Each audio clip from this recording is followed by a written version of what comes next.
तो स्वागत है मेरी एक नई वीडियो में। और आज मैं टाइम अलाई के संबंध में बात करना चाहता हूँ। सबसे पहले लॉगिन कर लेते हैं timeali.io पे, और मैं लोड वॉलेट करता हूँ। और जब तक मैं लोड वॉलेट करता हूँ की स्टोर के द्वारा, तब तक मैं आपसे टाइम अलाई के बारे में बातचीत शुरू कर देता हूँ। टाइम अलाई एक बहुत ही महत्वपूर्ण आधारशिला है एरास्वैप की। चाहे वो एरास्वैप टोकन की बात करें, चाहे एरास्वैप ब्लॉकचेन नेटवर्क की बात करें, या फिर एरास्वैप इकोसिस्टम की बात करें। टाइम अलाई बेसिकली लिक्विडिटी को बैलेंस आउट करता है। और जो स्टेकर्स हैं, जो hodlers हैं एरास्वैप के, जो एरास्वैप में लॉन्ग टर्म बिलीव करते हैं, वो time ally one lifetime plan के अंदर होते हैं। और वो इस नेटवर्क को, एरास्वैप नेटवर्क को, जितने ज्यादा स्टेक्स होंगे उतना ही ज्यादा एरास्वैप नेटवर्क की वैल्यूएशन उतनी स्ट्रांग होती जाएगी। तो अगर 100 करोड़ स्टेक्स हैं, सो 100 करोड़ एरास्वैप के स्टेक्स हैं। सो आज एरास्वैप नेटवर्क की स्ट्रेंथ 100 करोड़ एरास्वैप स्टेक्स है। सो स्टेकिंग एरास्वैप नेटवर्क की स्ट्रेंथ है। और एरास्वैप इकोसिस्टम में 20 प्लेटफॉर्म है, बट उनमें से 3 प्लेटफॉर्म टाइम अलाई के अंदर आते हैं। और जिनमें से सबसे पहला प्लेटफॉर्म है वन लाइफ टाइम, जिसके ऊपर हम बात करने वाले हैं आज। और दूसरे 2 प्लेटफॉर्म्स का नाम है टीएस गैप और पेट, राइट। और टीएस गैप और पेट एक दूसरी वीडियो में, या फिर मैं देखता हूँ अगर ये वीडियो चलती होगी तो इसी के अंदर ही टीएस गैप और पेट भी करके देख लेंगे क्विकली, या फिर एक सेपरेट वीडियो कर लेंगे उसके ऊपर। एक बार इस वेबसाइट पे नजर डालते हैं, right. Accumulate wealth in future economy, right. Era Swap एक फ्यूचर इकोनॉमी की एक कल्पना है, एक इमेजिनेशन है। और जो कि बैकअप है एक बहुत जबरदस्त टेक्नोलॉजी के साथ, जिसको हम बोलते हैं ब्लॉकचेन टेक्नोलॉजी। और आपको मालूम ही है कि ब्लॉकचेन टेक्नोलॉजी का जो सबसे पहला जो एग्जाम्पल जो सामने आया 11 साल पहले, 12 साल हो गए, वो था बिटकॉइन। और बिटकॉइन प्रोटोकॉल में बहुत सारी चीजें ऐसी हैं जो करी नहीं जा सकती हैं। और उसके बाद, उसके 6 साल बाद इथेरियम प्रोटोकॉल आया। और इथेरियम प्रोटोकॉल के ऊपर बहुत सारी चीजें करी जा सकती थी जो बिटकॉइन नेटवर्क में नहीं करी जा सकती। और एरास्वैप नेटवर्क उससे भी एक बेहतर वर्जन, एक साइड चेन है इथेरियम का, जो इथेरियम की स्ट्रेंथ और इथेरियम की वर्चुअल मशीन को यूज करता है। बट उससे काफी, इथेरियम से काफी ज्यादा कॉस्ट इफेक्टिव है, काफी फास्ट है। और एक तरह से इससे इथेरियम पे ट्रैफिक भी कम होता है, राइट। और जो एरास्वैप नेटवर्क की सारी ट्रांजैक्शंस हैं, जो पूरा ब्लॉकचेन है, वो साइड में अलग से चलता है। और उसकी जो जानकारी है एरास्वैप नेटवर्क की, जो अपडेट्स हैं, वो कंटिन्यूअसली इथेरियम ब्लॉकचेन पे जाती रहती है। तो इससे इथेरियम ब्लॉकचेन की जो डिसेंट्रलाइजेशन है उसका उपयोग हो जाता है, क्योंकि इथेरियम के ऊपर हजारों लाखों अटैक्स हो चुके हैं और उसकी ब्लॉकचेन को कोई कुछ बिगाड़ नहीं पाया। और एरास्वैप ब्लॉकचेन की एक कॉपी जब कंटिन्यूअसली इथेरियम ब्लॉकचेन पे जाती रहती है, एरास्वैप नेटवर्क और सिक्योर हो जाता है। बट उस सिक्योरिटी को एक पर्सपेक्टिव कह सकते हैं। उसके बाद एरास्वैप ब्लॉकचेन नेटवर्क के ऊपर उस उसकी एफिशिएंसी को बढ़ाया गया। और जो ट्रांजैक्शन ब्लॉक्स है, जो इथेरियम में 15 सेकंड के, वो यहाँ पे 5 सेकंड के हो गए। और जो ट्रांजैक्शन कॉस्ट है, क्योंकि इस वक्त एरास्वैप नेटवर्क जो है प्रूफ ऑफ वर्क के अलावा प्रूफ ऑफ स्टेक भी इस्तेमाल कर रहा है, प्रूफ ऑफ वर्क पे इथेरियम को लेवरेज कर रहा है।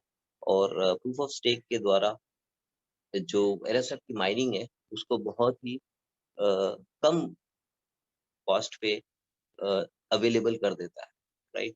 आपको पता ही है कि कितनी बिजली खर्च होती है जब हम प्रूफ ऑफ वर्क माइनिंग करते हैं। बहुत बिजली खर्च होती है, बहुत पोल्यूशन होता है, साउंड पोल्यूशन होता है, एनवायरमेंट पोल्यूशन होता है, राइट। काफी एक्सेस इलेक्ट्रिसिटी, पूरी डेनमार्क जितनी इलेक्ट्रिसिटी खर्च करती है, राइट। तो कनाडा जितनी इलेक्ट्रिसिटी खर्च करती है, तो उस लेवल की इलेक्ट्रिसिटी माइनिंग के अंदर जाती है, राइट। और बहुत ही जबरदस्त इंटरनेट खर्च होता है, राइट। और 100 Mbps तो कुछ भी नहीं है उसके सामने, राइट? सो काफ़ी ज़्यादा हाई स्पीड इंटरनेट चाहिए होता है और ये सारी कॉस्ट के बाद माइनिंग होती है, राइट? वहीं पर ही अगर हम देखें तो एरास्वैप ब्लॉकचेन नेटवर्क के अंदर जो माइनिंग है, उसकी इम्पोर्टेंस बहुत ज़्यादा है, राइट? और उसको कायम रखा गया है उसकी इम्पोर्टेंस को। बट उस माइनिंग को करने के लिए जो एनवायरनमेंट को क्षति पहुँचती है, जो बिजली खर्च होती है, जो अ, जो नॉइज़ पॉल्यूशन होता है, जो हीट प्रोड्यूस होता है, राइट? और जो बिजली खर्च होती है बहुत सारी, जो बहुत सारा इंटरनेट खर्च होता है, तो इन सब की बचत कर दी गई है इसके अंदर और क्योंकि ये सब खर्चा नहीं है, इसीलिए इसकी कॉस्ट कम है ट्रांज़ैक्शन की। इथेरियम में अभी भी ये सारी कॉस्ट हैं, जो फ्यूचर में हो सकता है ना हो, बट जब तक इथेरियम में भी ये सारी कॉस्ट है, तब तक इथेरियम की ट्रांज़ैक्शन फी कम नहीं हो पाएगी। एरास्वैप इससे एक स्टेप आगे ऑलरेडी बढ़ चुका है और एरास्वैप ब्लॉकचेन नेटवर्क ऑलरेडी पिछले 8 महीने से लाखों ब्लॉक्स डिलीवर कर चुका है और करोड़ों में ट्रांज़ैक्शंस कर चुका है, राइट? और at a very low cost मतलब आप कह सकते हो कि 10 लाख गुना कम खर्चे में आप यहाँ पे ट्रांज़ैक्शंस करते हैं। तो अभी यहाँ पे हम ट्रांज़ैक्शंस करेंगे स्मार्ट कॉन्ट्रैक्ट के अंदर तो आपको दिखेगा कि किस तरह से एरास्वैप ब्लॉकचेन नेटवर्क एक फ्यूचर चीज़ है जो एक्चुअली में यूज़ करी जा सकती है, राइट? जो सिर्फ़ दिखाने के लिए, बताने के लिए स्टेज पर वो चीज़ नहीं एक प्रैक्टिकल चीज़ है, जो हर एक आदमी यूज़ कर सकता है। क्योंकि अगर आपकी ट्रांज़ैक्शन कॉस्ट 1 पैसे से 100 गुना कम है, तो क्या आप ट्रांज़ैक्शन कॉस्ट के बारे में कभी सोचोगे? सो एरास्वैप ब्लॉकचेन नेटवर्क में कोई ट्रांज़ैक्शन कॉस्ट के बारे में सोचता ही नहीं है, सोचने की ज़रूरत ही नहीं पड़ती। तो this is the kind of optimization which has happened. So time ally एक डैप है, सो यहाँ पे वेबसाइट को हम स्क्रॉल करते हैं नीचे एक बार। सो एक डिसेंट्रलाइज़ एप्लीकेशन है, जो कि ओपन सोर्स है, राइट? जैसे कि आपको पता ही है कि एरास्वैप इकोसिस्टम में 40 से ज़्यादा स्मार्ट कॉन्ट्रैक्ट्स हैं और अगर आपको इन स्मार्ट कॉन्ट्रैक्ट्स की लिस्ट पढ़नी है, तो आप व्हाइट पेपर के आखिरी पन्ने पे जाएँगे या सेकंड लास्ट पेज पे, तो वहाँ पर आपको सारे कॉन्ट्रैक्ट्स की लिस्ट मिल जाएगी, जिनको आप रिमिक्स पे डाल के रीड कर सकते हैं। तो इट ओपन सोर्स है सारे कॉन्ट्रैक्ट्स एरास्वैप के और डिसेंट्रलाइज़ एप्लीकेशन होने से जो इसके रूल्स हैं, उनको मैनिपुलेट नहीं करा जा सकता। What is time ally? यहाँ पे लिखा हुआ है कि व्हाट इज़ टाइम एलाई पर मैं ये सब पढ़ने में अपना समय ज़ाया नहीं करूँगा, ये आप खुद पढ़ लीजिएगा, राइट? सो टाइम एलाई एक स्टेकिंग डैप है, जिसमें ज़्यादातर इस वक़्त एरास्वैप के टोकन्स लॉक्ड हैं। लॉक्ड हैं मीन्स कमिटेड हैं कि वो माइन करेंगे एरास्वैप के फ्यूचर को स्ट्रेंथन करने के लिए। सो अभी यहाँ पे नीचे दिख रहा है कि इस महीने कितनी एनआरटी रिलीज़ हुई लेफ्ट साइड पे दिख रहा है और राइट साइड पे दिख रहा है कि टोटल 108 करोड़ स्टेक्स एरास्वैप को की स्ट्रेंथ। तो ये सबसे बड़ी चीज़ है जो एरास्वैप को बाकी प्लेटफ़ॉर्म से अलग और स्ट्रेंथ करती है। तो इसकी वजह से, इस स्टेकिंग की वजह से एरास्वैप सिस्टम में किसी और क्रिप्टो करेंसी या किसी और टोकन या किसी भी तरह के दूसरे उसकी कोई जगह नहीं है, राइट? सब कुछ यहाँ पे एरास्वैप से होता है, पूरा नेटवर्क एरास्वैप से चलता है। नीचे चलते हैं, तो टाइम एलाई के फीचर्स यहाँ पे लिखे हुए हैं जो आप पढ़िए, राइट? और नीचे चलते हैं। सो टाइम एलाई में मुख्यतः यहाँ पे बताया गया है कि 3 तरह के रिवॉर्ड्स हैं जब आप यहाँ पे स्टेक करते हैं, राइट? और time ally long term holders के लिए ही है जो एरास्वैप को स्ट्रॉन्ग देखना चाहते हैं और अब एक फ्यूचर इकोनॉमी के अंदर क्योंकि ये एक फ्यूचर इकोनॉमी और ये एक डीफाई का बहुत ही ज़बरदस्त एग्ज़ाम्पल है डिसेंट्रलाइज़्ड फाइनेंस का। Time ally itself is a very big example जो कि पिछले ये प्रोडक्ट करीब 2 साल से है और ये इसमें काफ़ी सारे यूज़र्स भी हैं, राइट? और ये प्रोडक्ट काफ़ी फ्लेक्सिबल प्रोडक्ट है जो हम देखेंगे यहाँ पे किस तरह से ये वर्क करता है, राइट? सो यहाँ पे रिवॉर्ड्स क्या हैं? अगर मैं स्टेक करता हूँ तो रिवॉर्ड्स क्या हैं? तो सबसे पहले एनआरटी। तो एनआरटी अभी मैंने ऊपर आपको दिखाई। सो हर महीने कुछ न्यूली रिलीज़ टोकन्स आते हैं एरास्वैप के जो माइन होते हैं और माइन होके बाहर आते हैं। मैं माइनिंग रिवॉर्ड की बात नहीं कर रहा हूँ, जो माइन होते हैं उनकी बात कर रहा हूँ। तो टोटल हर साल जितने भी टोकन्स माइन होते हैं उसका अगर हम 12 महीने से डिवाइड कर तो हर महीने उतने टोकन्स आते हैं। तो इस साल कुछ 72 करोड़ टोकन्स आएंगे और 72 करोड़ टोकन्स को अगर मैं 12 से डिवाइड कर दूं तो करीब 6 करोड़ टोकन के आसपास एक महीने में डिस्ट्रीब्यूट होंगे और जिसमें से काफी टोकन्स बर्न भी हो जाते हैं क्योंकि वो यूटिलाइज नहीं होते, क्योंकि वो क्लेम नहीं होते। तो टाइम वाले मेंबर्स को कौन कौन से इंसेंटिव्स मिलते हैं? तो क्यों मिलते हैं? सबसे पहले कि जब मैं अपने टोकन्स होल्ड कर रहा हूँ टाइम वाले स्टेक्स में, तो मैं उनको सेल नहीं कर रहा हूँ, और सेल नहीं कर रहा हूँ तो इन्फ्लेशन हो रहा है। क्यों? क्योंकि मैं आज सेल करता तो मुझे कुछ आता, क्योंकि मैं आज सेल नहीं कर रहा हूँ तो उसको कॉम्पनसेट करने के लिए रिवॉर्ड्स आते हैं। सो पहला रिवॉर्ड 15% ऑफ एनआरटी है, मतलब जितने भी टोकन्स इस महीने प्रोड्यूस होंगे उसके 15% जो है टाइम एलाई रिवॉर्ड्स के जो टाइम एलाई के जो स्टेक होल्डर्स हैं उनको ये रिवॉर्ड मिल जाता है। जो time ally one life time के अंदर स्टेकर्स हैं उनको ये रिवॉर्ड्स मिल जाते हैं 15%। और 15% जो मिलता है वो आधा लिक्विड में मिलता है, मतलब एरास्वैप नेटिव में मिलता है, एंड आधा स्टेक्स में मिलता है। तो मतलब और स्टेक्स आ जाते हैं, तो करीब 15% के आसपास। 15% ऑफ व्हाट? मैंने जितने स्टेक किए उसका नहीं, एनआरटी। मतलब इस महीने जितने आए उनके 15% सबके बीच में बढ़ जाएगा जितने लोग उसको होल्ड कर रहे हैं। दूसरी चीज जो मिलती है वो मिलती है power tokens, right? So power tokens 10% of NRT होते हैं, जो कि हर एक स्टेकर को इक्वली दिए जाते हैं। Equally in the sense, in the ratio, right? जितने उसके पास स्टेक्स हैं और जितने टोकन्स आए उनको बराबर हिस्सों में बांट दिया जाता है उनके बीच में, और ये उनको स्वैपरवॉल प्लेटफॉर्म के ऊपर डिलीवर किए जाते हैं।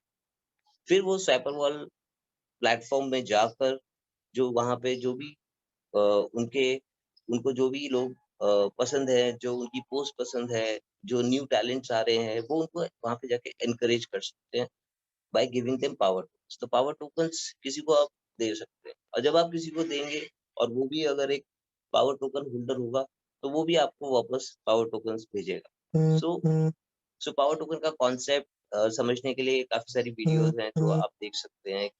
बेसिकली हम हमेशा अपने लिए काम करते हैं और ज़्यादा से ज़्यादा अपनी फैमिली के लिए काम करते हैं, पर हम दूसरों के लिए कुछ खास करने की पोज़ीशन भी नहीं होती है और करते भी नहीं। तो पावर टोकन्स एक ऐसी चीज़ है जहाँ पर आपको हर महीने कुछ मिल रहा है और आपको वो लोगों को बाँट देना है, राइट? जो आप जनरली नहीं करेंगे, राइट?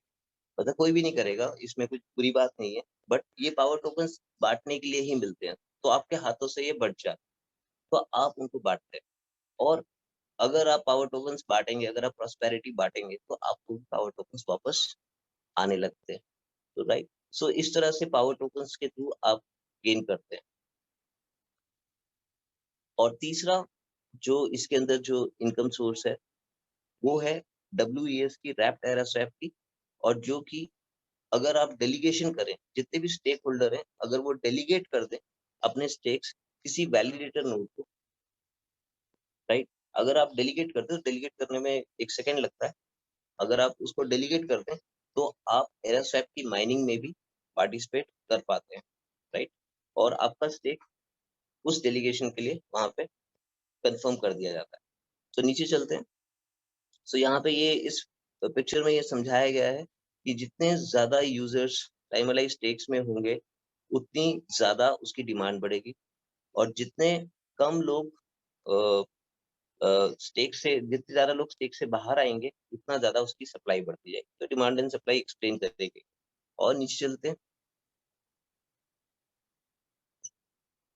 सो टाइम एलाई के एक सबसे इम्पोर्टेंट फीचर के अंदर है टाइम एलाई लोन का फीचर, जिसके ऊपर आज हम चर्चा करने वाले हैं प्लान के अंदर जाने के बाद। और time ally one life time जो आप देख ही रहे हैं, जिसके ऊपर हम बात बात कर रहे हैं इस वक़्त ऑलरेडी।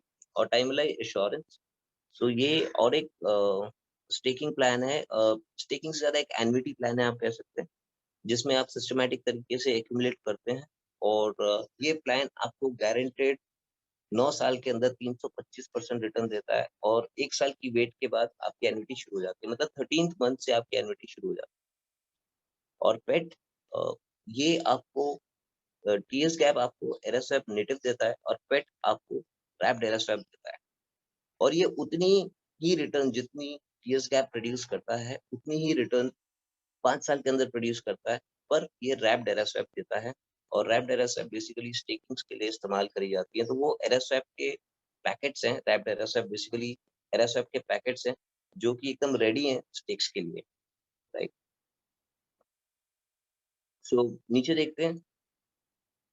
सो यहाँ पे पावर टोकन के बारे में और बताया जो आप पढ़ सकते हैं। यहाँ पे कुछ वीडियोस भी हैं, वो भी आप देख सकते हैं, राइट? और यहाँ पे एफएक्यूज हैं, राइट? जो आप पढ़ सकते हैं और इससे आपको और नॉलेज मिल सकती है अगर आपके मन में कोई सवाल है। तो अगर आप व्हाइट पेपर एरस्वैप का पढ़ेंगे और एरस्वैप के यूट्यूब चैनल पे जाके वीडियोस के द्वारा इंफॉर्मेशन लेंगे, तो आपको सारी नॉलेज ऑटोमेटिकली मिल जाएगी।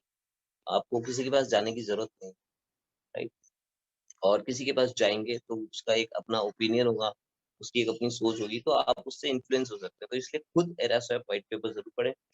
और कई आर्टिकल्स हिंदी में भी लिखे हुए हैं एरस्वैप के, वो भी आप पढ़ सकते हैं, इससे आपको और जानकारी मिल सकती है। तो चलते हैं, शुरू करते हैं डेमो। और साइट हमने देख ली है और अब चलते हैं ऊपर।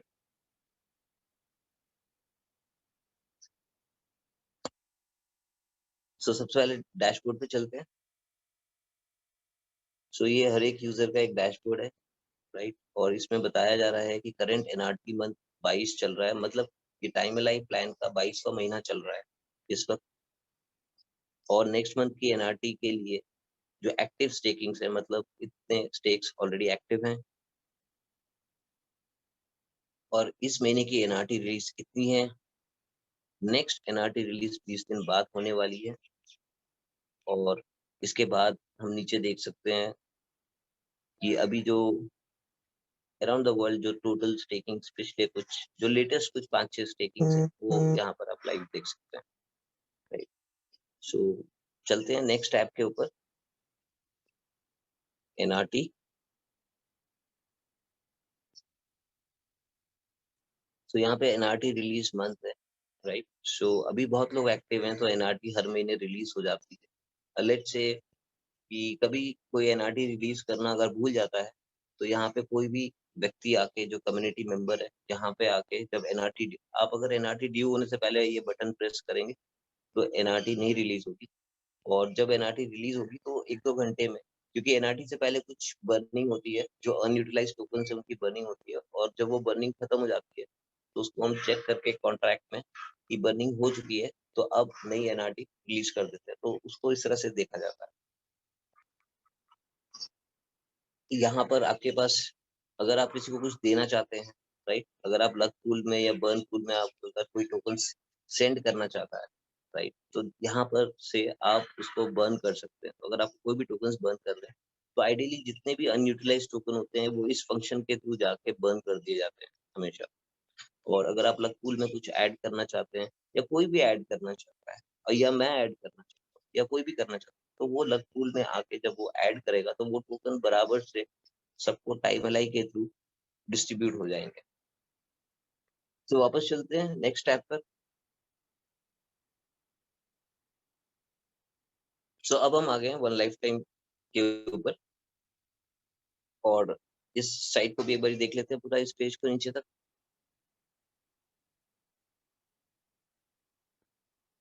सो यहाँ पे वही चीज़ जो हमने आगे अभी डिस्कस करी, 15% न्यूली रिलीज़ टोकन्स, 50% उसके मतलब 7.5% आपको एरएसएफ नेटिव आते हैं, और 7.5% आपको स्टेक्स आते हैं। 10% के पावर टोकन आते हैं, और 12% का माइनिंग आता है। अगर आप डेलीगेट करते हैं तो वो आपकी मर्ज़ी है, आप उसमें डेलीगेट करना चाहें।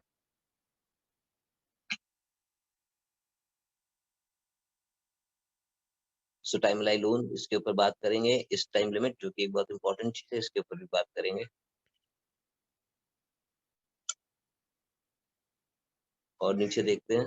सो ये मल्टीपल रिवॉर्ड ऑप्शंस हैं, आपने समझ लिया वो चीज़, लॉन्ग टर्म है, राइट? शॉर्ट टर्म में बहुत सारी ऑप्शंस हैं जो हाई रिस्क होती हैं, आप कहीं पे भी जा सकते हैं, बट अगर आपको रिस्क फ्री अगर टोकन एक्यूमुलेशन करने हैं, अगर आपको समझ में आ गया कि एरास्वैप फ्यूचर हो सकता है और ये अभी अंडर वैल्यूड प्रोजेक्ट है और मैं इसमें अभी एंटर करूं लॉन्ग टर्म के लिए, तो ये एक अच्छी वैल्यू बन सकती है इसकी, जैसे जैसे इसकी एडॉप्शन होती चली जाएगी। सो नीचे देखते हैं, तो यहाँ पे फिर से FAQs वगैरह दिए हुए हैं, सो आप ये साइट गो थ्रू कर सकते हैं खुद अगर आपको और जानकारी चाहिए। तो ऊपर चलते हैं, गेट स्टार्टेड करते हैं। तो सबसे पहले मैं व्यू माई स्टेकिंग्स कर लेता हूँ यहाँ पर कि मेरे इस वॉलेट में मेरी क्या स्टेकिंग्स हैं। तो इस आप देख सकते हैं यहाँ पे सबसे पहले कि ये सबसे पहले स्टेकिंग कॉन्ट्रैक्ट नंबर है, स्टेकिंग का अमाउंट है और इसमें लोड लिमिट कितनी है, राइट। तो इसमें 0 दिख रही है इस पर, और स्टार्ट मंथ कौन सा है, 3 महीने पहले स्टार्ट हुआ है। एंड मंथ कब है, तो 33 मंथ में खत्म होगा, राइट। खत्म होगा मतलब लैप्स हो जाएगा। अगर मैं 33 मंथ से पहले कभी आके एक्सटेंड का बटन दबा दूं एक बार, तो ये सीधा आगे चले जाएगा और ये 43 मंथ्स 45 मंथ्स दिखाने लग जाएगा, डिपेंड करता है मैंने किस महीने बटन प्रेस किया है। सो हर साल मुझे एक बार ही आके 1 सेकंड के लिए एक एक्सटेंड का बटन दबाना है। एक्सटेंड का मतलब है मैं कंटिन्यू कर रहा हूँ। अगर मैं एक्सटेंड नहीं करता हूँ तो ये जो मेरी इस टाइम लिमिट है जो कि यहाँ पे 0 दिख रही है, तो ये मेरे को 0 वैल्यू के साथ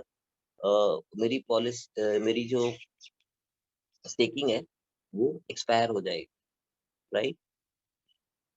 सो इसके लिए मुझे ख्याल रखना है कि मुझे अपनी इस टाइम लिमिट हमेशा बढ़ाते रहना चाहिए, क्योंकि जितनी ज़्यादा इस टाइम लिमिट होगी उतना मेरी स्टेकिंग कॉन्ट्रैक्ट की इम्पोर्टेंस बढ़ती रहेगी, राइट।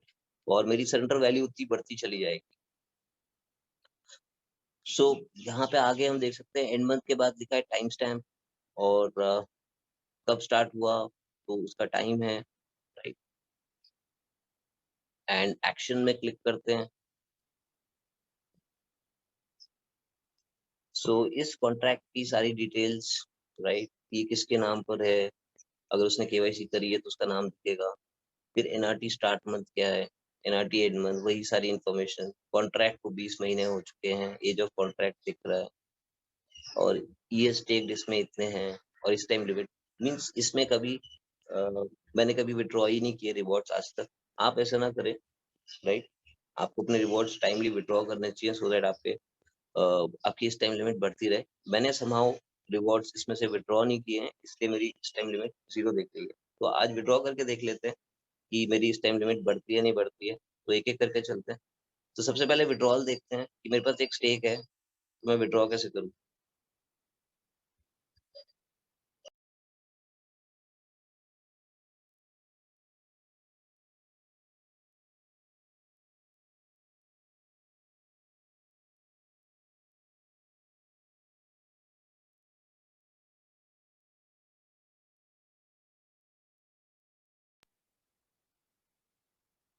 सॉरी, मेरा फोन म्यूट हो गया अचानक से। सो एनीवे,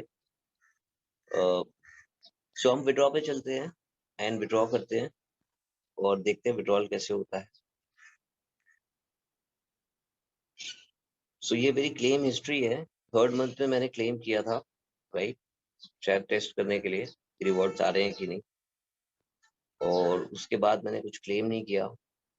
सो आज इसको सिलेक्ट करते हैं 4थे महीने को, और मैं इसको क्लेम करता हूँ। सिलेक्ट कर लिया मैंने, और सिलेक्ट रिवॉर्ड टाइप पे जाता हूँ।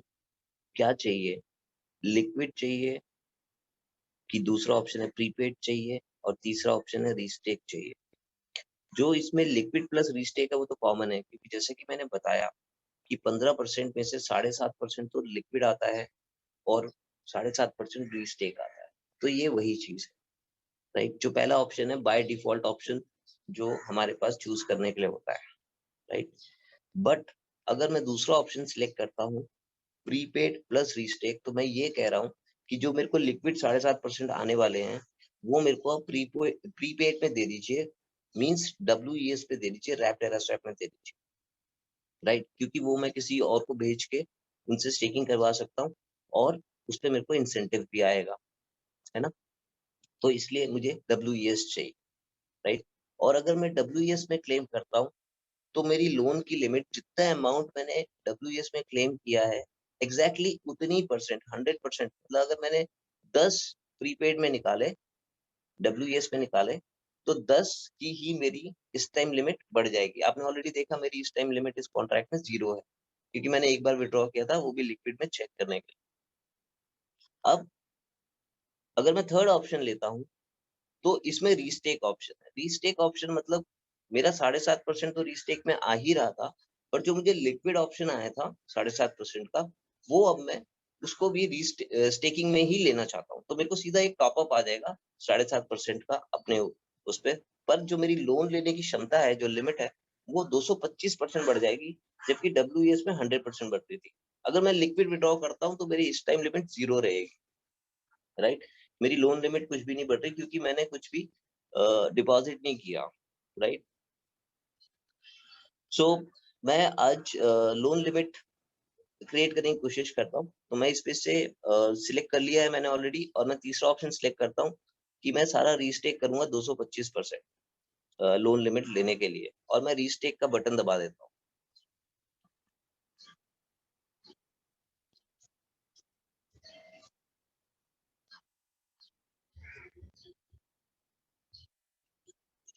सो आपको यहाँ पे दिख रहा है कि मैंने ये सेकंड ऑप्शन अब आ गया यहाँ पर, और यहाँ पे दिख रहा है कि 547 थे, जिसपे कितने का टॉप अप हुआ, और 616 मेरे को इस टाइम लिमिट ग्रांट कर दी गई, राइट। तो मेरे को 616 की लिमिट आई। अच्छा, 616 तो ये 225 नहीं है भाई, इसलिए नहीं है क्योंकि 547 का आधा होता है 274। 274 तो स्टेक में ही जाना था, और 274 का जो लिक्विड था, आपने सिर्फ उसी को कन्वर्ट किया स्टेक, तो उस 274 का 225% 616 हो गया, तो वो मेरे को मिल गया। और मैं इसको ट्रांजैक्शन को व्यू कर सकता हूँ, यहाँ पे व्यू ट्रांजैक्शन ऑन एरोसेप इन्फो, तो मैं यहाँ पर इसको व्यू भी कर सकता हूँ। तो मैं इसको क्लिक कर देता हूँ।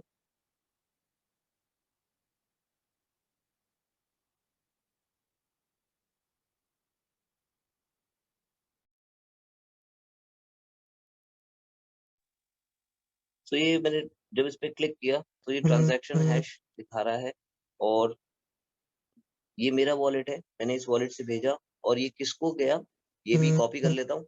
इसको सर्च करते हैं टाइमलाइन पे कि कौन है ये, इसको चला गया ये।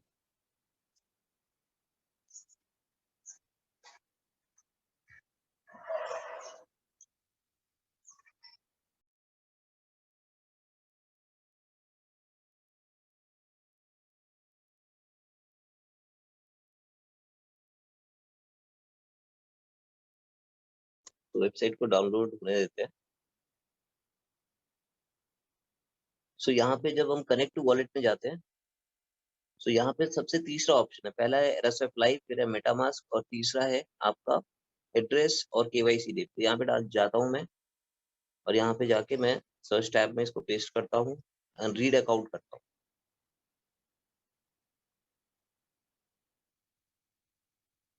सो ये एक स्मार्ट कॉन्ट्रैक्ट को गया हुआ है यहाँ पर।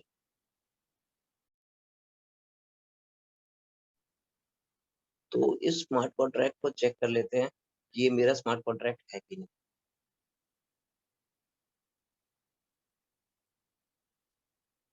सो ये एग्जैक्टली वही है, B16। वापस जाके देखते हैं।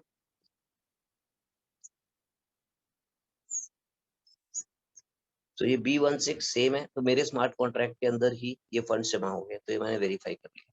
वापस चलते हैं वहीं पर ही। सो अब मेरे को इस टाइम लिमिट भी आ गई है, राइट। तो ये हमने देख लिया कि किस तरह से हम विड्रॉ करते हैं। सो अब यहाँ पर नीचे ऑलरेडी क्लेम लिखा हुआ आ गया है, राइट। अब मैं अगला भी सिलेक्ट कर सकता हूँ, और उधर से भी विड्रॉ कर सकता हूँ, बट उसकी मुझे अभी जरूरत नहीं है। सो बाद में देखते हैं। ऊपर चलते हैं वापस, टॉप अप, ये ऑप्शन देखते हैं कि आप अपने कॉन्ट्रैक्ट के ऊपर टॉप अप कर सकते हैं कभी भी, कितने भी अमाउंट का, राइट। कोई फीस नहीं है, कोई ट्रांजैक्शन फीस नहीं है, राइट। तो टॉप अप करते वक्त कुछ बेसिक रूल्स का आपने ध्यान रखना है, राइट। सो यहाँ पे मैं आपके सामने करता हूँ टॉपअप, राइट, टॉपअप स्टेकिंग करता हूँ, अमाउंट एंटर कर रहा हूँ, 100 डाल दिया मैंने, लिक्विड एंटर कर रहा हूँ।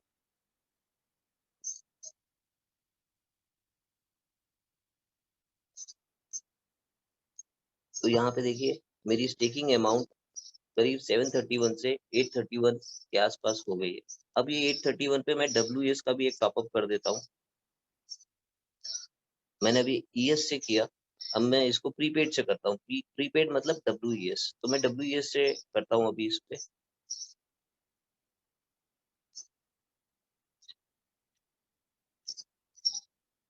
तो ये हो गया, और ये आपको दिख रहा है 831 से अब 931 हो गया है, और पहले 731 था, राइट। सो ये मैंने आपको टॉपअप दिखाया कि कैसे करके टॉपअप होता है। अब एक्सटेंड पे चलते हैं।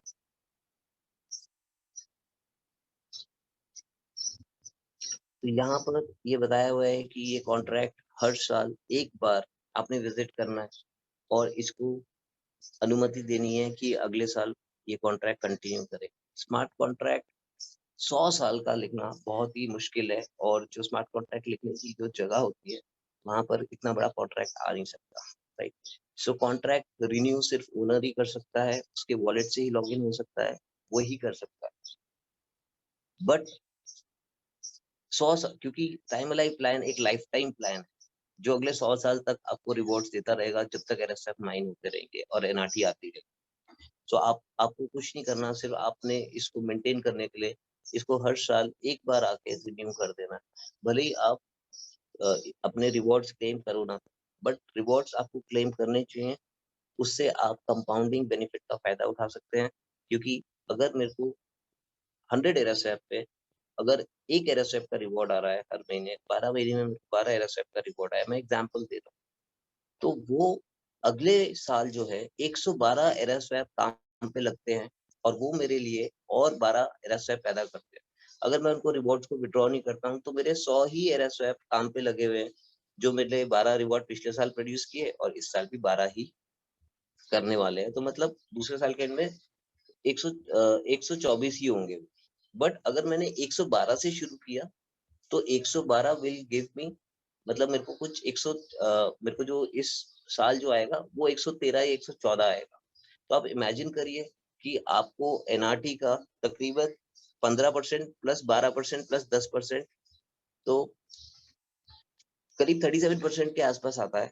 तो अगर आप 37% का अगर NRT जो आपको आई है, अलग अलग सोर्सेस जो आई है, या 27 पकड़ लीजिए उसको, पावर टोकन को हटा ही देता हूँ, सिर्फ आपको कोई भेजता ही नहीं है पावर टोकन, ऐसा मान लेता हूँ।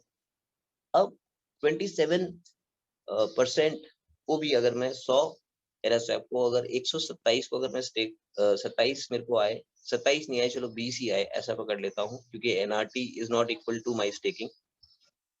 तो ऐसा पकड़ लेता हूँ 20 ही आए, तो मेरे पास 100 RSF थे, अब मेरे पास 20 और आ गए इस साल, और वो 20 मैंने दोबारा रीस्टेक किए। जब मैंने 20 रीस्टेक किए तो वो 120 जो है मेरे को अगले साल करीब करीब 124 RSF देंगे। तो मेरा थर्ड ईयर की जो ओपनिंग होगी वो 144 से होगी, और थर्ड ईयर का जो मेरा एंड होगा उसमें मेरे को और करीब 26 के आसपास आ चुके होंगे। तो मतलब मैं 150 पे पहुंच चुका हूँ, और मेरी चौथी साल की शुरुआत ही 140 से होगी, जो कि मेरे को 160-70 पे पहुंचा देगा। और पांचवा साल मेरी शुरुआत 200 से होगी, और पांचवें साल के एंड पे मैं ऑलमोस्ट डबल पे बैठा हूँगा, और मेरी इस टाइम लिमिट भरपूर हो चुकी होगी रीस्टेकिंग की वजह से, क्योंकि इस टाइम लिमिट 200 की स्पीड से ऊपर जाती है। अगर हम लिक्विड को रीस्टेक करते हैं तो 225 की स्पीड से ऊपर जाती है। तो इसलिए इसकी टोटल सरेंडर वैल्यू को 100% पहुंचाने के लिए आपको पावर ऑफ कंपाउंडिंग, मुझे कोई एग्जिट नहीं करना अगले 10 साल, राइट। तो मेरे को कोई टेंशन नहीं है इस चीज की। बट अगर अगर आपको अभी से ही प्लान करना है कि 5 years के अंदर आपको 200% का एग्जिट चाहिए, है ना, तो फिर आपको पावर ऑफ कंपाउंडिंग, जो एक बेसिक थंब रूल है फाइनेंस का, उसका उसको लेवरेज करना चाहिए, क्योंकि RSI में पावर ऑफ कंपाउंडिंग बहुत जबरदस्त तरीके से, एक्सप्लोसिव तरीके से आपके टोटल एसेट्स की संख्या को दुगना कर सकते हैं 5 साल के अंदर। राइट। और भी ऐसे स्टेकिंग कॉन्ट्रैक्ट्स हैं जिनके अलग बेनिफिट्स हैं। तो एक्सटेंड करता हूँ मैं। तो यहाँ पे मैंने एक्सटेंड का बटन दबाया।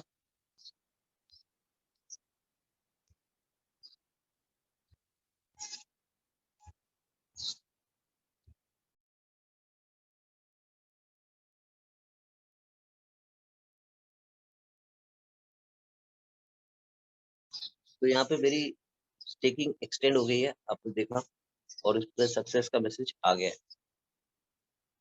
और अब पहले ये 33 मंथ्स था, तो मैंने क्योंकि अभी पिछले महीने ही इसको एक्सटेंड किया था, और मैंने दोबारा अभी मेरे को 11 महीने थे एक्सटेंड करने के लिए दोबारा, बट मैं फिर से आगे एक्सटेंड करने के लिए डेमो देते वक्त, तो मेरा 1 महीने से मेरा जो एक्सटेंशन हो गया है, क्योंकि मैंने 1 महीना और बढ़ा दिया। पर ये एक साथ इतने ज्यादा महीने, मतलब कि फिर से 10 महीने ऐड नहीं कर सकता 44 मंथ्स, क्योंकि कॉन्ट्रैक्ट की जो बनावट है उसकी एक सीमा है कि वो आपको 12 महीने तक का ही कॉन्ट्रैक्ट देता है। और हर 12 महीने में जैसे ही आप कभी भी आके बटन दबाते हैं एक्सटेंड का, तो आपका अगला एक अगर एक ही महीना एक बाद मैंने जैसे दबाया तो 1 महीने के लिए कॉन्ट्रैक्ट एक्सटेंड हुआ। अगर मैं 2 महीने बाद आता तो और 2 महीने के लिए एक्सटेंड होता।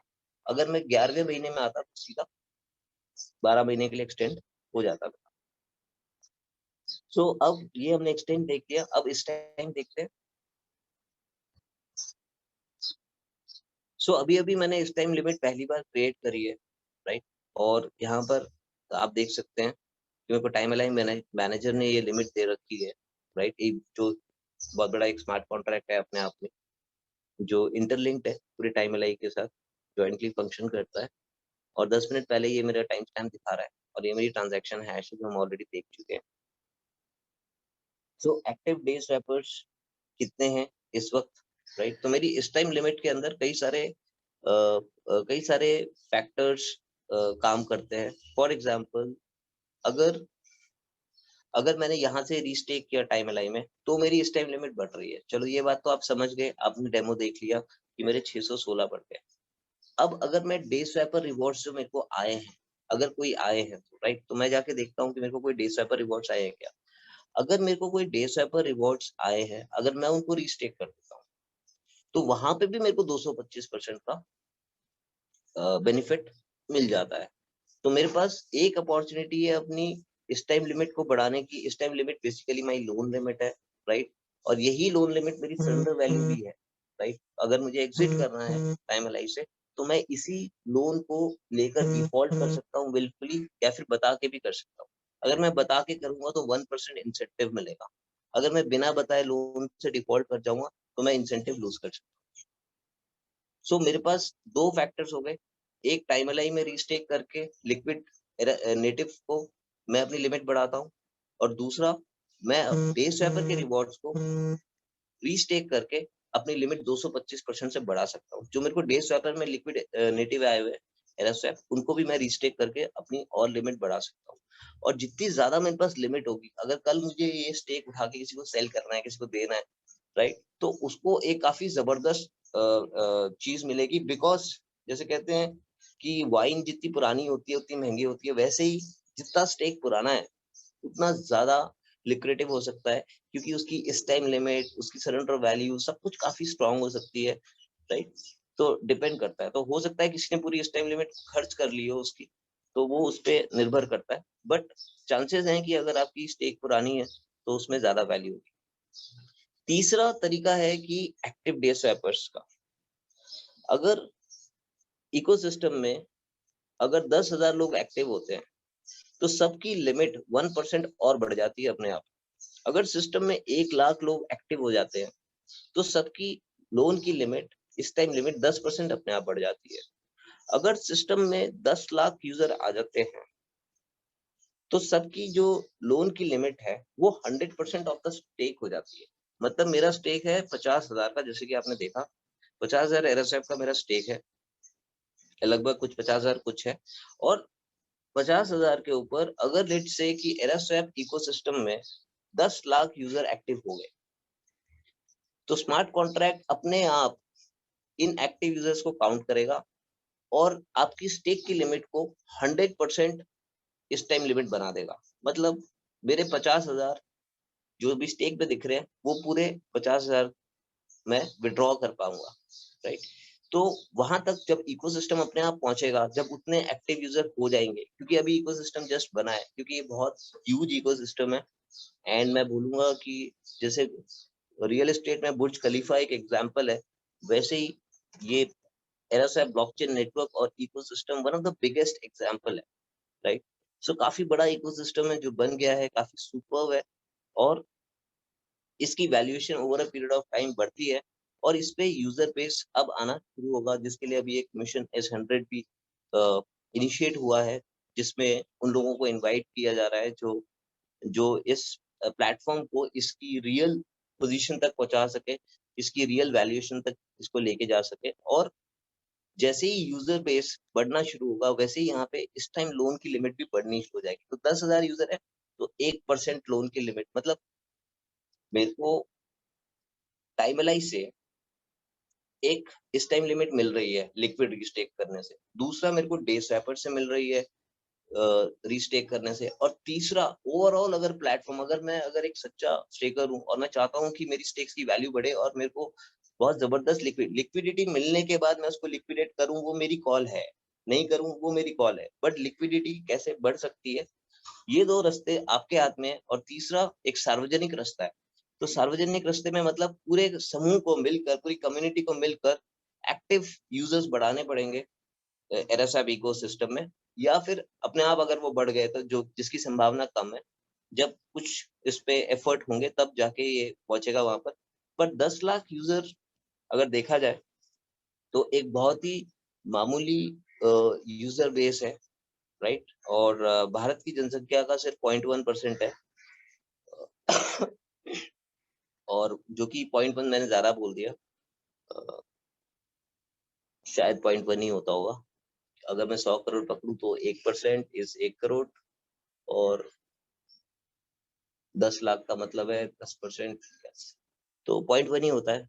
तो 0.1 यूजर बेस अगर हमारा होता है सिर्फ भारत में ही, अगर हम बात कर रहे हैं इस वक्त, अगर बाहर की बात नहीं करते हैं, राइट। काफी सारे यूजर्स, जब एरास्वैप एक सिर्फ एक व्हाइट पेपर लेवल पे था, जहाँ पे कुछ नहीं था, कोई कोड नहीं था, कोई स्मार्ट कॉन्ट्रैक्ट नहीं था, सिर्फ एक प्री लॉन्च का एक स्मार्ट कॉन्ट्रैक्ट था, अभी 40 है और पूरा इकोसिस्टम रेडी है। तो बहुत सारे लोग जब एक से व्हाइट पेपर था तब आ गए थे इस प्लेटफॉर्म के अंदर, राइट।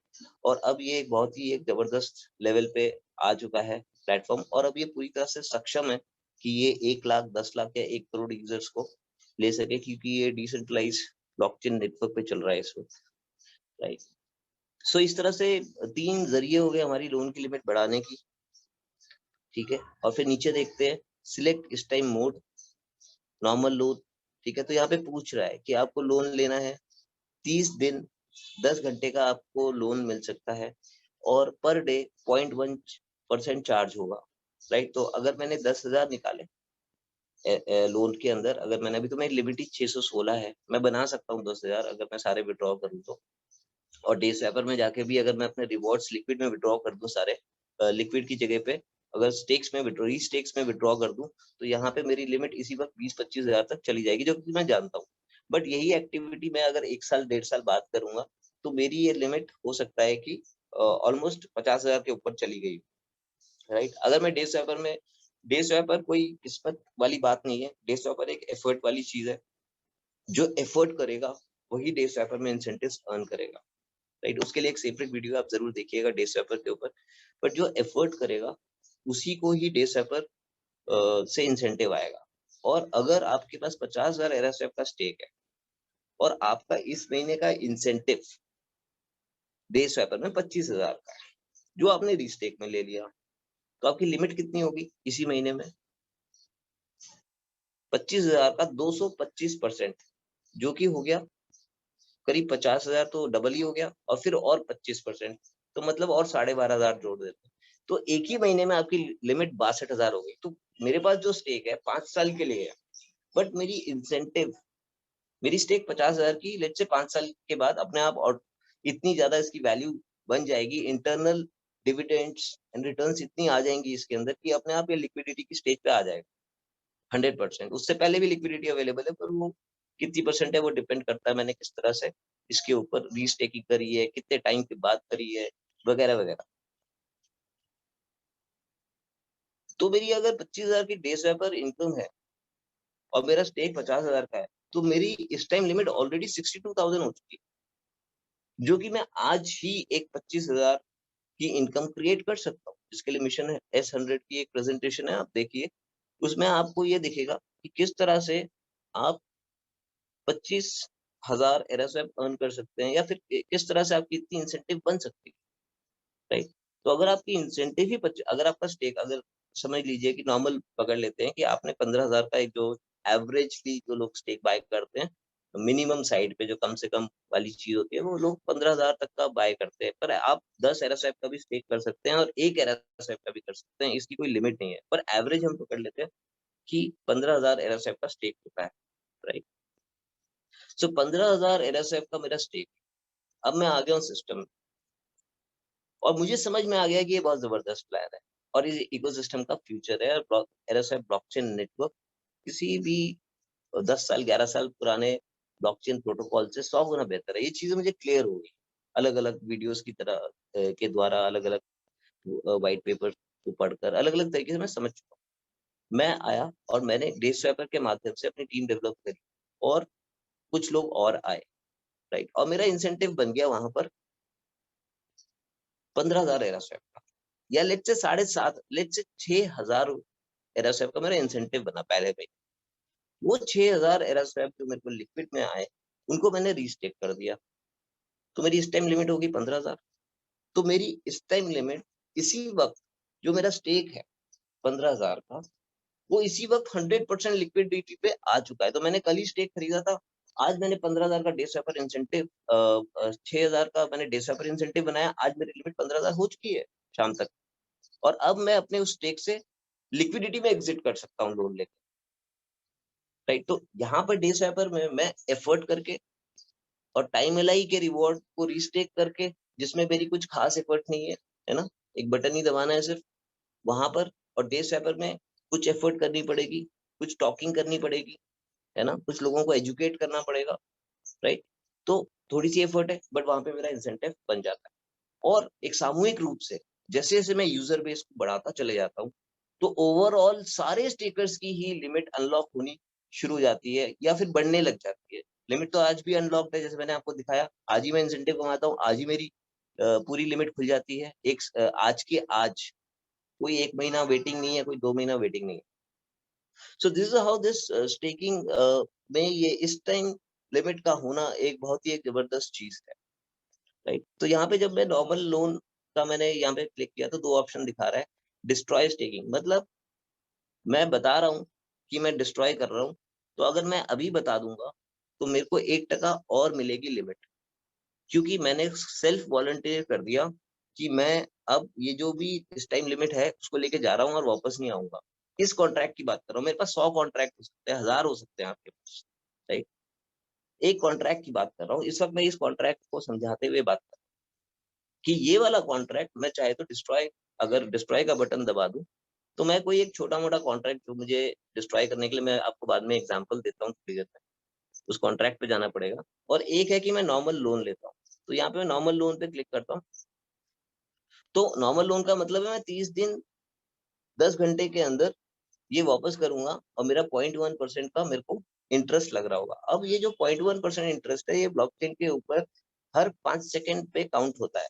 मतलब अगर आपने अभी लोन लिया मैंने, राइट, तो अभी मैं इस लोन को खत्म कर सकता हूँ। मैंने इसको आधे घंटे के लिए यूज किया सिर्फ, इस पेमेंट को, तो मैं आधे घंटे बाद इसमें लोन को वापस भी जमा कर सकता हूँ, और चाहिए तो मैं 30 दिन 10 घंटे तक भी रख सकता हूँ। तो डेली का 0.1 है, तो डेली 0.1 है, मतलब डेली के अंदर 24 घंटे आते हैं। 24 घंटे के अंदर 1 घंटे में 60 मिनट आते हैं और कई सेकंड आते हैं। तो 24 घंटे डिवाइड बाय, सॉरी, 30 दिन डिवाइड बाय 24 घंटे divide by 60 minute divide by 60 second, तो मतलब इतने ही फ्रैक्शन तक एक्यूरेटली डेसिमल्स में कैलकुलेट करके वो आपसे लोन का इंटरेस्ट स्मार्ट कॉन्ट्रैक्ट चार्ज करता है, राइट? सो एक नॉर्मल लोन ले लेता हूँ। मेरी लोन की लिमिट है इस वक्त, अब अगर मैंने ये लोन चुकाया नहीं 30 दिन 10 घंटे के अंदर, तो मेरा ये जो पूरा कॉन्ट्रैक्ट है 50,000 का, वो एक्सपायर हो जाएगा। क्यों? क्योंकि मैंने लोन लिया इसके बेसिस पे और मैंने इसकी कमिट मैं इस ये लोन 616 पे ना लेकर इसको पहले 25,000 का बना सकता हूँ, फिर लोन ले सकता हूँ। मैं इसको 50,000 का इस टाइम क्रेडिट बना सकता हूँ, फिर ले सकता हूँ, 1 लाख का बनाऊँ उसके बाद लूँ। तो वो मेरी मर्ज़ी है। वो मेरी मर्ज़ी है कि मैं कितने पे कब लेना चाहूँ, पर अभी क्योंकि मुझे डेमो देना है तो मैं यहाँ पर 500 का लोन ले लेता हूँ।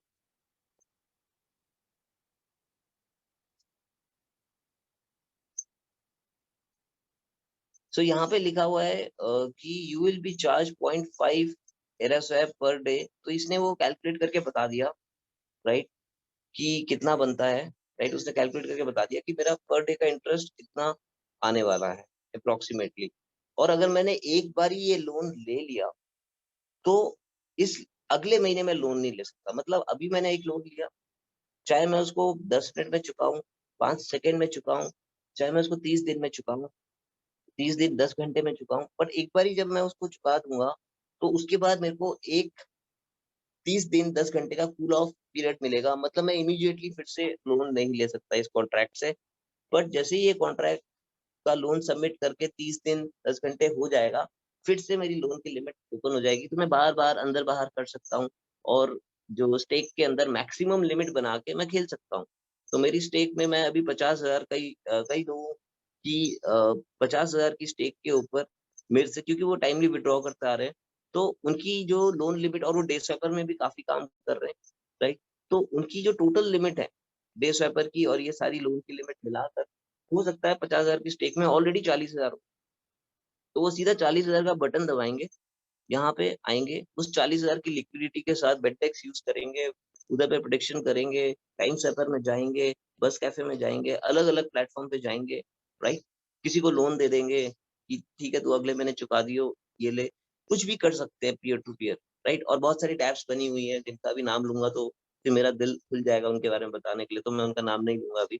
बट आप किसी भी ऐप में जाके आपने इस्तेमाल किया, 30 दिन 10 घंटे बाद वापस आ गए, यहाँ पे जमा कर दिया, फिर अपने दूसरे कॉन्ट्रैक्ट से लोन लिया, उधर से कुछ निकाला और इधर पे इस्तेमाल किया, अपना काम किया और फिर वापस चुका दिया, फिर अगले महीने ये वाला कॉन्ट्रैक्ट दोबारा एक्टिव हो जाएगा, यहाँ से निकाला।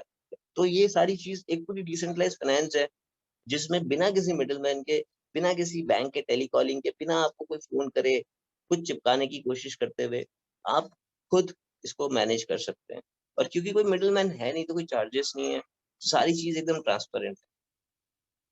सो लोन अगर मेरे पास 100 एरस्वैप की अगर लोन की लिमिट है, तो मेरे को कभी भी उसका 97% से, मतलब जितना मेरे पास लोन की लिमिट है, वो मैं पूरी यूज़ कर सकता हूँ। बट अगर मेरी लोन की लिमिट 50,000 एरस्वैप, राइट? मेरी स्टेक 50,000 एरस्वैप, तो मेरे को लोन कभी भी 97% से ज़्यादा का नहीं मिलेगा। मतलब 50,000 का 97%, मतलब 1,500 कम, मतलब 48,500 तक का मुझे लोन मिलेगा। 97% इसकी लोन की हाईएस्ट लिमिट है, राइट? सो फिलहाल तो 97 तो बहुत अच्छी खासी लिमिट है, तो उसकी तो बात छोड़ देता हूँ। अभी तो इतने में एक बारी करके देख लेते हैं।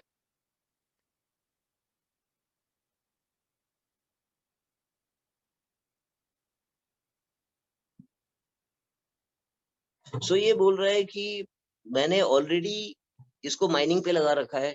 ये वाला मेरा स्टेक ऑलरेडी मेरे लिए एडिशनल रिवॉर्ड्स पैदा कर रहा है। एरास्वैप माइनिंग में डेलीगेटेड है किसी नोड को।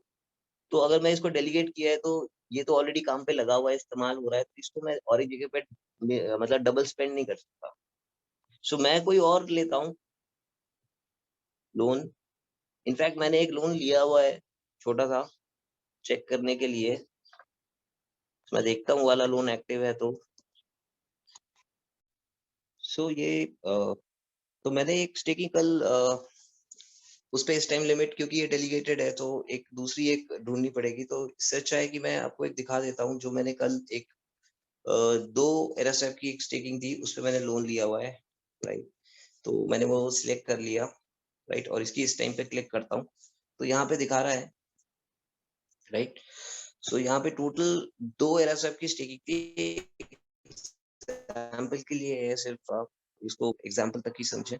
और टोटल इस टाइम इस पे दिख रही है 0.07 की, राइट, 0.076245, तो ये वहां तक जाता है। मतलब इसके जो फ्रैक्शंस हैं वो 18 हो सकते हैं, मतलब 18 एस मीटर तक जाएगा ये, राइट। एक एरोस्वैप के 18 दशमलव तक नंबर हो सकते हैं, तो इतना ज्यादा डिविजिबल है एरोस्वैप टोकन, राइट।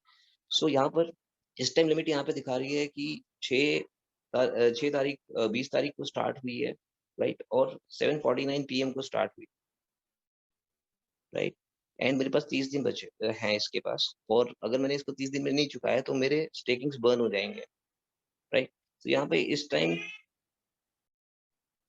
सॉरी, मेरी कैट मुझे डिस्टर्ब कर रही थी, ओके। तो मैं कंटिन्यू करता हूँ यहाँ से। सो यू हैव, तो यहाँ पे ये हमने पढ़ लिया ऑलरेडी, और ये लोन मेरे अकाउंट में कल आ चुका है, ठीक है, और ये अमाउंट मेरे अकाउंट में कल आ चुका है, और यहाँ पे लिखा हुआ है कि ये लोन का जो टिकर है कंटिन्यूसली फ्लक्चुएट करता रहेगा डेली बेसिस पे, राइट। और ये बता रहा है कि अगर एग्जैक्ट अमाउंट, फॉर एग्जांपल मैंने डाला इतना और उसने बोला कि नहीं आपका इतना बाकी है, तो क्या होगा।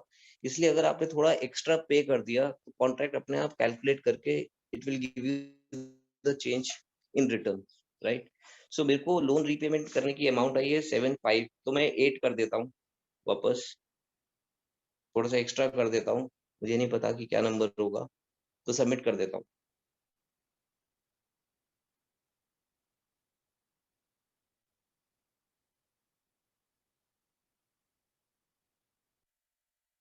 तो जैसे मैंने लोन पे कर दिया, वो वाला पेज पूरा गायब हो गया, और फिर से अभी मुझे दिखा रहा है कि मैं लोन लेने वाला विंडो मेरा खुल गया, मैं फिर से लोन लेने की कोशिश करता हूँ, और ये दिखा रहा है यहाँ पर यू विल बी चार्ज्ड इतना पर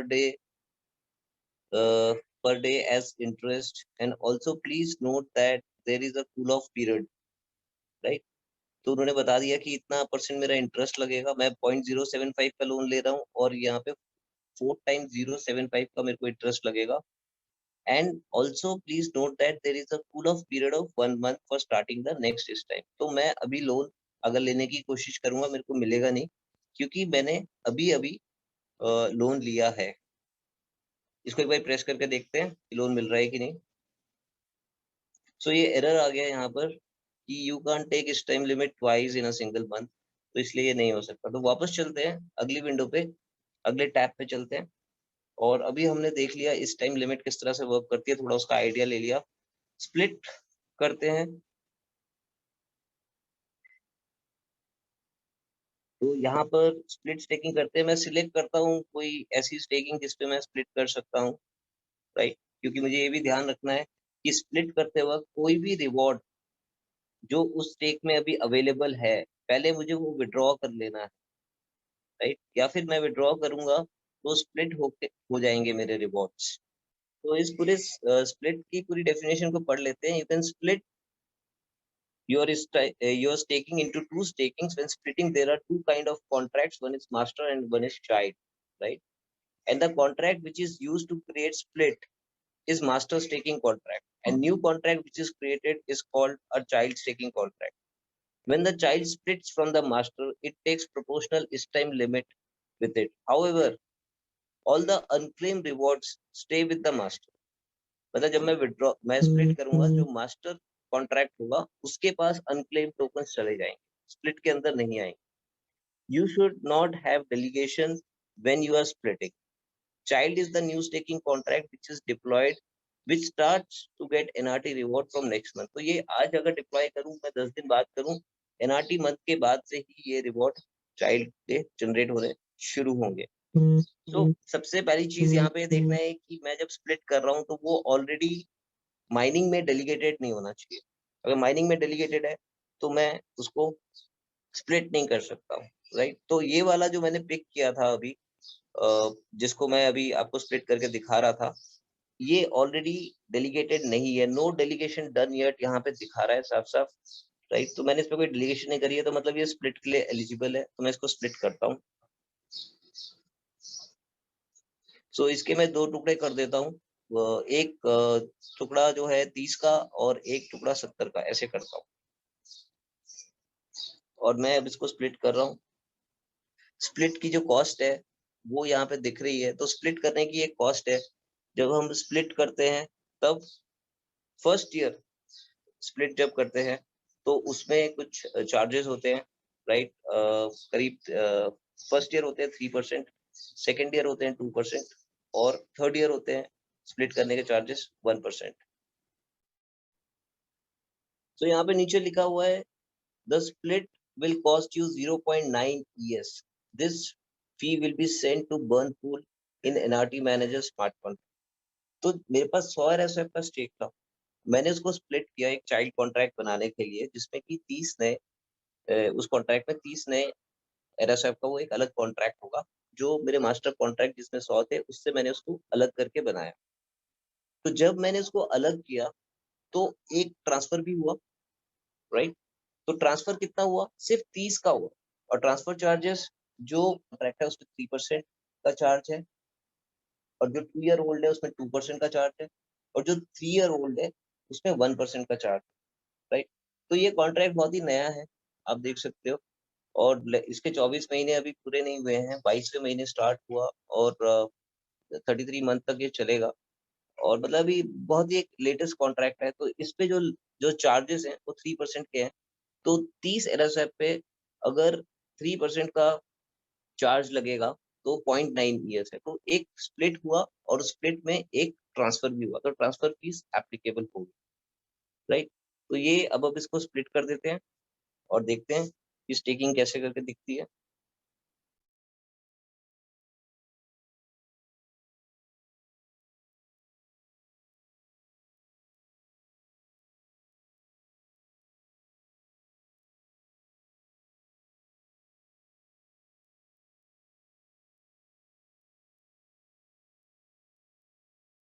तो स्प्लिट सक्सेस का मैसेज आ गया और मैं कॉन्ट्रैक्ट एड्रेस चेक करता हूँ। यहाँ पे 70 हो गया है ऑलरेडी, और एक नई 30 एरास्वैप की एक नई स्टेक कहीं पे क्रिएट हो गई होगी, वो भी चेक करते हैं जाके। स्टेकिंग्स में लोड हो रहा है, सबसे नीचे मिलेंगी मोस्टली। ये देखिए एक नया कॉन्ट्रैक्ट एड्रेस जनरेट हो गया है, और इस कॉन्ट्रैक्ट को मैं खोल के अभी एक्सटेंड कर देता हूँ कि कहीं मैं भूल जाऊँ।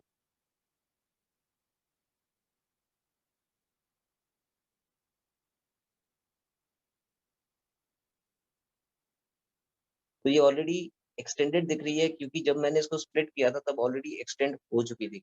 अभी आपके सामने मैंने 33 के बाद एक और बार एक्सटेंड का बटन दबाया, तो ये भी एक्सटेंड पहले से ही हो रखी होगी, कर रखी है, इसलिए अब इसमें मैसेज आ गया कि एक्सटेंड नहीं हो सकता।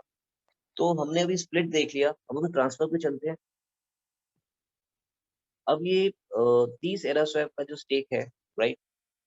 तो पहले इसकी कंडीशंस पढ़ लेते हैं। Your staking contract is ERC 173 compliant, which means that you can transfer the ownership of the smart contract to any other person or a multi-sig wallet. On transferring the staking, अगर आपको multi-sig wallet अगर use करना है तो आप consensus का आप use कर सकते हैं multi-sig wallet, जो कि नॉमिनी में बहुत काम आएगा आपके। अगर आपको नॉमिनी, क्योंकि हमने नॉमिनी फंक्शन इसमें इस बार ही नहीं रखा है, क्योंकि उसके लिए एक मल्टी-sig वॉलेट हमें तैयार करना है, और तब तक आप दूसरा कोई मल्टी-sig वॉलेट यूज कर सकते हैं अगर आपको नॉमिनीज एलोकेट करने हैं। तो मैंने आपको एक एग्जांपल दिया, और भी कुछ मिल जाएंगे।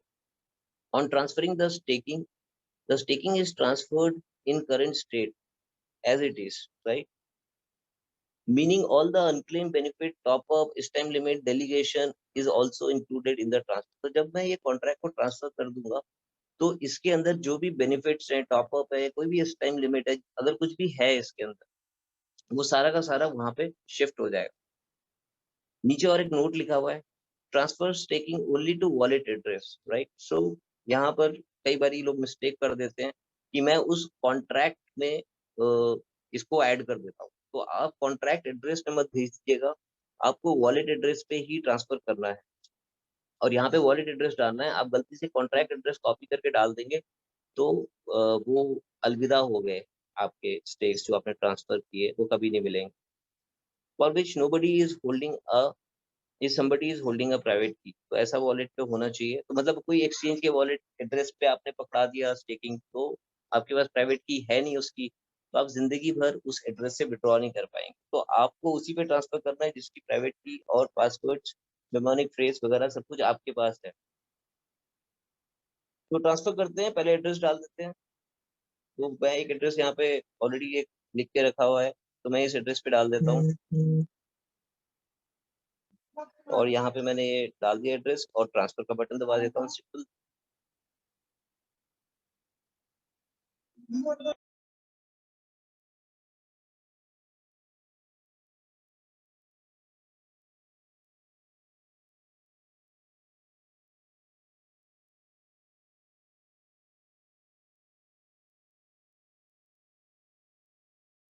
तो ये सक्सेस हो गई है।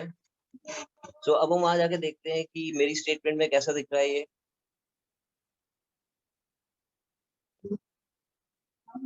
तो स्टेकिंग्स पे गया मैं, लोड हो रही है, और यहाँ पर अभी मुझे एक ट्रांसफर दिखेगा, ट्रांसफर टू दिस वॉलेट, और ये जिसको मैंने भेजा है उसके पास ये पहुंच चुके होंगे। राइट, मैं इसको व्यू कर लेता हूँ। तो ये दिखा रहा है कि बालचंद्र को चले गए हैं और 30 एरएसएफ का स्टेक चला गया है, और एज ऑफ कॉन्ट्रैक्ट 0 एनआरटी हो गया है। राइट। सो अभी अभी क्योंकि इसका जन्म हुआ है इस कॉन्ट्रैक्ट का, जब मैंने 70 और 30 अलग किए 100 में से, तो 30 का जन्म हुआ है, तो इसकी डेट ऑफ बर्थ आज ही है, इसी वक्त है इसकी डेट ऑफ बर्थ। राइट, तो इसलिए 0 एनआरटी शो कर रहा है। तो अब चलते हैं नेक्स्ट फंक्शन के ऊपर, मर्ज। तो आपने ट्रांसफर देख ली है, अब हम मर्ज देख लेते हैं कि हम दो कॉन्ट्रैक्ट्स को मर्ज कर सकते हैं। जैसे मुझे लगता है यार मेरे पास 10 20 50 कॉन्ट्रैक्ट हो गए हैं, मैं कैसे मैनेज करूं। तो मैं सिंपल है उन कॉन्ट्रैक्ट्स को एक दूसरे के साथ मर्ज कर सकता हूँ। कितने भी कॉन्ट्रैक्ट्स हम मर्ज कर सकते हैं एक एक करके। सो इसकी इंस्ट्रक्शंस भी पढ़ लेते हैं, मर्ज करने से पहले आप भी जरूर पढ़ लीजिएगा। You can merge a staking into other staking.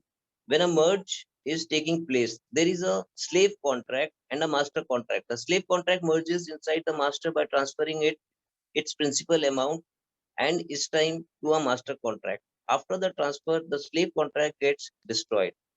Right? तो आप इस तरह से मर्ज कर सकते हैं। और मास्टर कॉन्ट्रैक्ट के अंदर, तो यहाँ पे मास्टर कॉन्ट्रैक्ट का एड्रेस डालना है।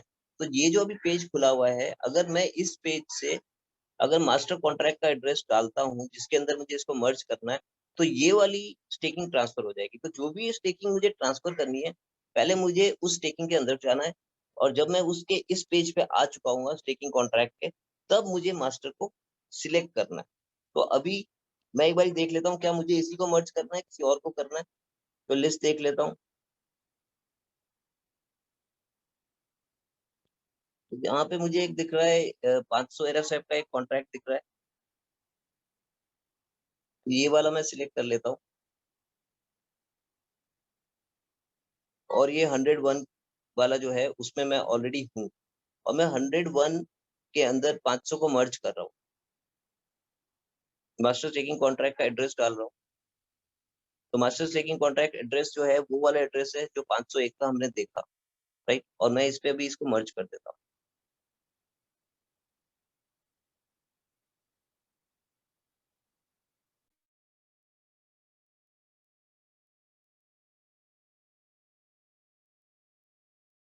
तो ये भी सक्सेस हो गया। और आप एक खास बात देखेंगे कि मैं फीस के बारे में सोच नहीं रहा हूँ कि कितनी फीस लग रही है। अगर यही चीज मैं इथेरियम ब्लॉकचेन के ऊपर करूंगा, तो कम से कम इस वक्त का जो रेट चल रहा है वो करीब, कॉन्ट्रैक्ट में ऑपरेट कर रहे हैं हम, तो कम से कम 15 से 16 डॉलर इस वक्त आ सकता है, जो कि अभी कम चल रही है फीस। तब मैं आपको बता रहा हूँ, वरना इससे कहीं ज्यादा 40 50, मैंने $100 और $200 भी फीस भरी हुई है पिछले 30 दिन के अंदर। राइट, तो ये सारी चीजें ऑलमोस्ट एक फ्लॉलेसली विदाउट एनी कॉस्ट में कर पा रहा हूँ। ये मैंने मर्ज कर दी है, ये सक्सेस आ गई है। और देख लेते हैं क्या हुआ उधर स्टेकिंग में चेंज।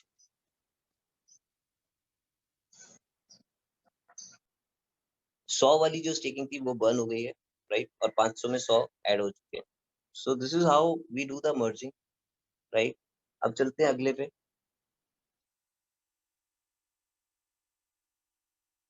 और डेलीगेट करते हैं। सो अब मेरे पास यही वाली स्टेकिंग है 600 की, और मैं इसको डेलीगेट कर देता हूँ। राइट, सो मैं इधर पे सिलेक्ट प्लेटफॉर्म करता हूँ, और यहाँ पर अभी सिलेक्ट प्लेटफॉर्म के अंदर कई सारे नोड्स हैं और मैं ये देख सकता हूँ कि मुझे कौन से नोड पे करना है, राइट? सो मैं इसको लेट्स से पहले वाले पे करता हूँ, तो इन तीनों में से कोई भी मैं सिलेक्ट कर सकता हूँ और यहाँ पे मैं अपने महीने डाल देता हूँ, कॉमा डाल के कि कितने महीने के लिए मैं डेलीगेट कर रहा हूँ। तो मैं इसको अभी अगर चाहिए तो 23 से लेकर 32 मंथ्स तक की डेलीगेशन डाल सकता हूँ अभी से ही कि यार हर महीने कौन आएगा, अगर मुझे याद नहीं रहा तो मेरे को माइनिंग रिवॉर्ड्स नहीं आएँगे, तो मैं अभी से ही उसको उतने महीने के लिए डाल सकता हूँ। पर फिलहाल मैं आपको दिखाने के लिए सिर्फ 2 महीने कर देता हूँ कि 23 और 24 महीने के लिए मैं डेलीगेट कर रहा हूँ इसको और इसको डेलीगेट के बटन को क्लिक कर देता हूँ। तो मैंने 2 महीने की डेलीगेशन कर मैं अप टू 10 मंथ्स की कर सकता हूँ यहाँ पे डेलीगेशन।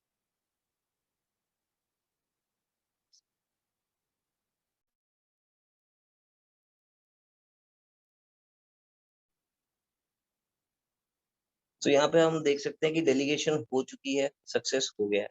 सो अब हमने डेलीगेशन भी समझ ली है और तो विथड्रॉ, टॉप अप, एक्सटेंड, इस टाइम स्प्लिट, ट्रांसफर, मर्ज, तो एक पूरा एक डीफाई है, राइट? जो आप खुद कंट्रोल कर सकते हैं अपने वॉलेट से, right?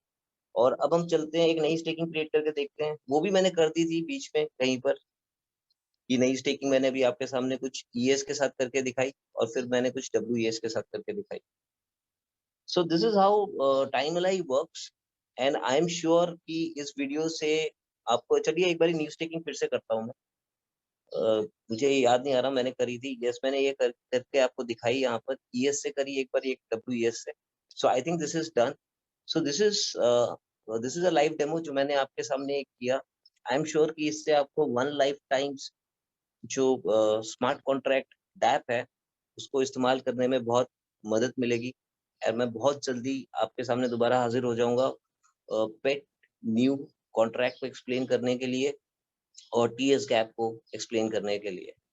So I wish you all the best for mission S100। अगर आप मिशन S100 के बारे में नहीं जानते हैं तो आप एरास्वैप के सोशल मीडिया पेज पे जाएं और उसके बारे में पता करें और आप अपने डे स्वैपर्स जो आपके इंट्रोड्यूसर्स हैं आप उनसे पता करें कि किस तरह से मिशन S100 एरास्वैप प्लेटफॉर्म के लिए अ, एक बहुत ही इम्पोर्टेंट मोड है जहां से एरास्वैप एक बड़े मुकाम के लिए अपना सफर शुरू करने वाला है। सफर 3 साल से ऑलरेडी हो ही रहा है, बट यहाँ से एक बड़ी चढ़ाई की कोशिश शुरू होने वाली है और अगर आप उसमें अगर शामिल होना चाहते हैं, तो आप इसमें आ सकते हैं और इसके डे स्वैपर के रूल्स आपको पता होने चाहिए, किस तरह से डे स्वैपर इंसेंटिव आता है। आप सेपरेट वीडियो डे स्वैपर की भी देख सकते हैं। तो बहुत कुछ है इसके अंदर। अभी आपने सिर्फ एक प्लेटफ़ॉर्म यहाँ पे देखा और टाइमलाइन में ही और 2 प्लेटफ़ॉर्म्स हैं, हम उसको अलग-अलग एक-एक बार करके देखते हैं and I wish you all the best. Thank you very much.